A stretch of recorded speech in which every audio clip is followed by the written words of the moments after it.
Βρεθήκαν δύο λομπρέζοι τύποι. Στον έναν ξυπνάδα λίγη και στον άλλον περισσή. Ποιος θα έρθει τώρα πρώτος, ο χαζός ή ο λογικός? Ποιος την ευτυχία θα λέει, ο γνώστης ή ο παλαβός? Ευκρονή! Μάγισσα! Καλά!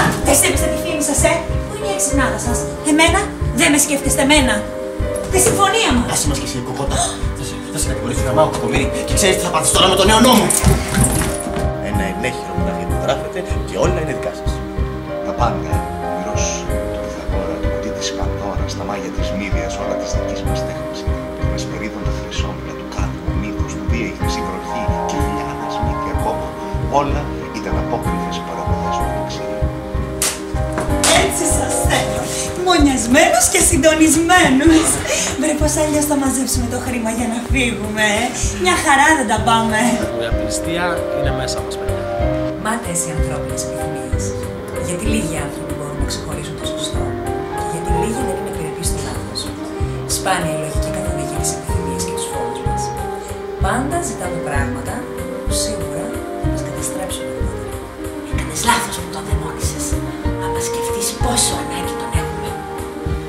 Γιατί η ορθώση των λησμονημένων Αγίων δεν θα γίνει ποτέ χωρίς τη φιλοσοφική λίθο. Όπως με διαβεβαίωσε ένας σοφός Άγιος μας εξκοντήρας.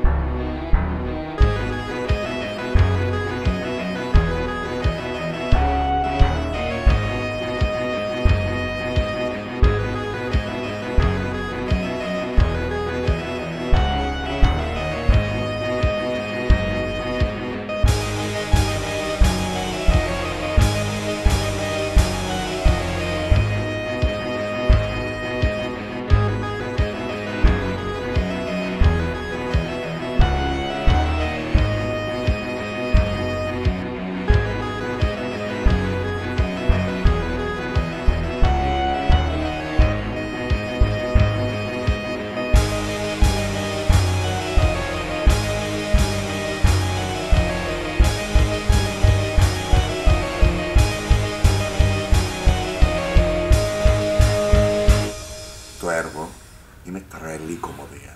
Φανταστείτε λοιπόν πόση δύναμη έχει στη ζωή αυτός που χρησιμοποιεί το μυαλό του για να εκμεταλλευτεί τους σκόπους των άλλων.